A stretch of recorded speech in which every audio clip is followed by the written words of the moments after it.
एक रिक्शा चालक जो पेशे से सूदखोरी का भी काम करता था, यानी सूद पर पैसा देना और फिर उसके एवज में जो कीमत है उसकी उससे भी ज्यादा रकम को वसूलना। ये अमरोहा के हसनपुर की घटना है, जहां एक 70 साल के बुजुर्ग की लाश सड़ती हुई अवस्था में मिली, जो बदबू मार रही थी और आसपास के लोगों को लगातार तंग कर रही थी।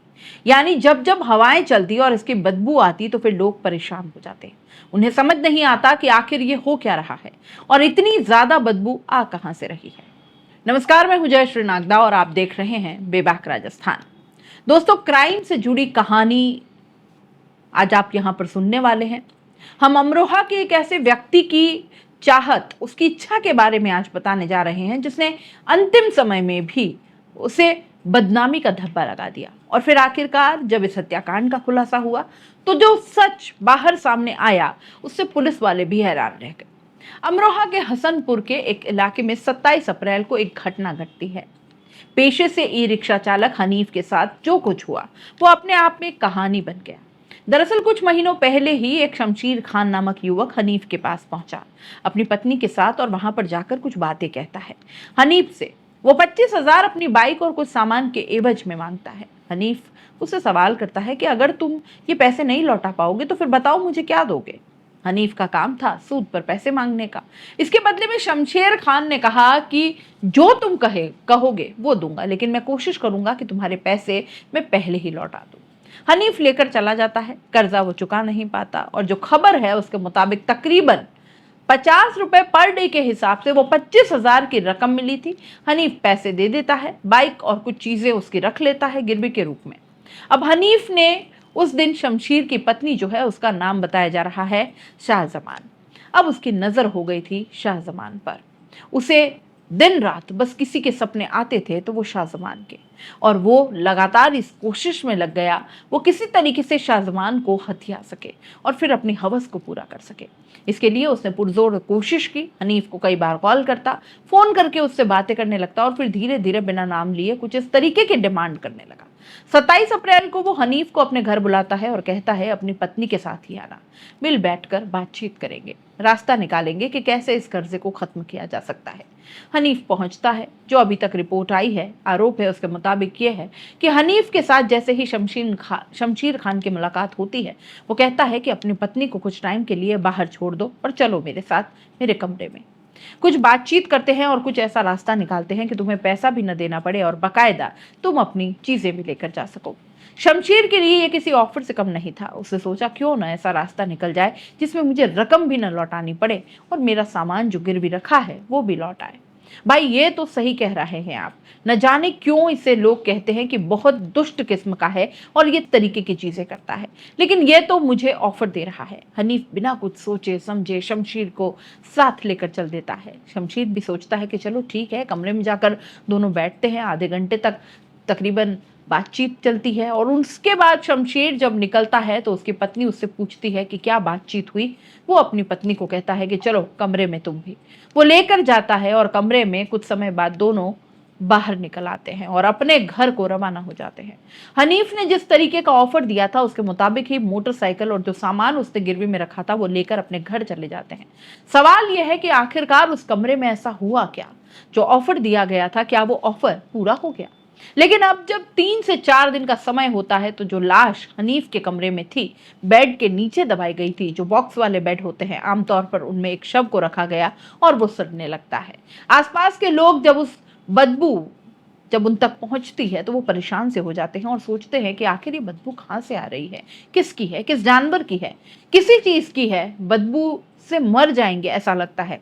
धीरे धीरे वहां पर लोग पहुंचने लगते हैं और फिर उसके बाद जब उन्हें ऐसा लगता है कि ये तो कमरा बंद है, खुल भी नहीं रहा, तब वे पुलिस वालों को फोन करते हैं। पुलिस आती है, ताला भी तोड़ा जाता है और उसके बाद जब घर के अंदर घुसते हैं तो इतनी तेजी से बदबू आती है कि लोग नाक पर रुमाल रख लेते हैं और परेशान होकर बाहर चले जाते हैं। फिर उस बॉक्स को खोला जाता है और बॉक्स में मिलता है हनीफ का शव। अब आखिर सवाल यह है कि हनीफ ने ऐसा क्या कुछ कर दिया था और उस कमरे में शाहजमान और शमशेर दोनों एक साथ घुसे तो उन दोनों ने ऐसा क्या किया? इसका जवाब खुद शमशेर खान और उसकी पत्नी शाहजमान ने दिया। शमशेर का आरोप है कि जब मैं कमरे में गया तो मुझसे कहा गया कि एक काम करो, तुम अपनी पत्नी को मुझे 30 दिन के लिए दे दो, पूरे 1 महीने के लिए, और उसके बदले में तुम्हारा कर्जा और उसका ब्याज जो है वो सब कुछ माफ है। और वैसे भी तुम्हारे पास कर्जा इतना हो चुका है, मोटरसाइकिल की कीमत भी कम पड़ जाएगी, और जो सामान अतिरिक्त में तुमने दे रखा है वो तो स्क्रैप है, एक तरीके का। उसका क्या होगा? शमशेर उस वक्त उसका ब्लड प्रेशर हाई हो जाता है, सोचता है इसने मेरी बीवी के बारे में ऐसा आखिर बोल भी कैसे दिया, और मैं अपनी बीवी को गिरवी रखूं इसके पास, ये समझ क्या रखा है मुझे।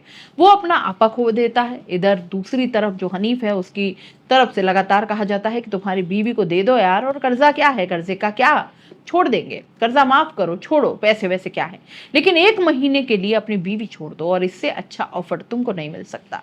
कहीं भी तुम जाओगे इतना पैसा नहीं मिलेगा, तो मैं तुम्हें ये ऑफर दे रहा हूं।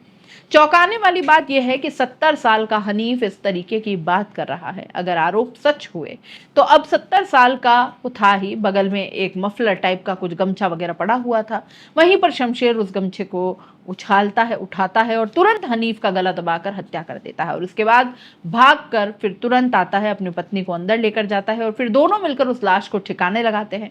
बड़ी चालाकी से ये सब कुछ करके वो अपनी जो मोटरसाइकिल और उसका सामान जो सब दे रखा था वो सब कुछ लेकर घर से रवाना हो जाता है। इसे लगता है कि अगर बेड बॉक्स में छुपा देंगे तो भाई घटना खुलासा नहीं होगा और पुलिस नहीं पकड़ पाएगी, तो फिर हम दोनों आराम से बच जाएंगे। लेकिन जब घटना तक पुलिस वाले पहुंचते हैं, उस स्थान पर आते हैं, उसके बाद आसपास की सीसीटीवी को तलाशा जाता है, जिसमें यही पति पत्नी घर के अंदर घुसते हुए नजर आते हैं, और उसके बाद फिर इन दोनों की तलाश की ली जाती है और इन दोनों को गिरफ्तार किया जाता है। जब पुलिस वाले पूछताछ करते हैं तो फिर क्या कुछ मामला खुलकर सामने आता है, एसपी आनंद बता रहे हैं, सुनिए उनको। 2 मई को थाना हसनपुर क्षेत्रांतर्गत गोलीवाला मोहल्ला में एक 70 वर्षीय वृद्ध का शव उसके घर में बरामद हुआ था।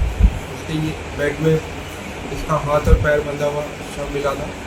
इसमें तहरीर के आधार पर मुकदमा पंजीकृत किया गया। जब इस केस की विवेचना शुरू की गई तो उसके घर के पास लगी सीसीटीवी में एक पुरुष और एक महिला संदिग्ध रूप से दिखे। जब इनके बारे में जानकारी की गई तो इनका नाम शमशेर था और इसकी पत्नी साजमा। इनसे जो पूछताछ के क्रम में ये प्रकाश में आया कि शमशेर ने मृतक से 25,000 रुपये उधार लिया हुआ था। मृतक उधार देने का भी काम करता था, और इसके एवज में इसने अपना बाइक और एक बैटरी गिरवी रखी हुई थी, और ये पैसे नहीं दे पा रहा था, आर्थिक तंगी थी, और मृतक इससे बार बार पैसों का तकादा करता था, गाली गलौज भी करता था।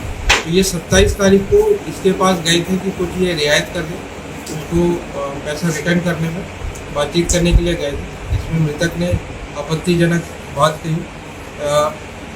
इन्होंने बातचीत के दौरान मृतक ने जो शमशेर है इसको अलग कमरे में ले गया, और उसने उससे कहा कि अपनी बीवी को 1 महीने के लिए उसके पास छोड़ दे तो इसका पैसा माफ़ कर देगा। इससे ये उत्तेजित हो गया और उसने गला दबाकर इसकी हत्या कर दी।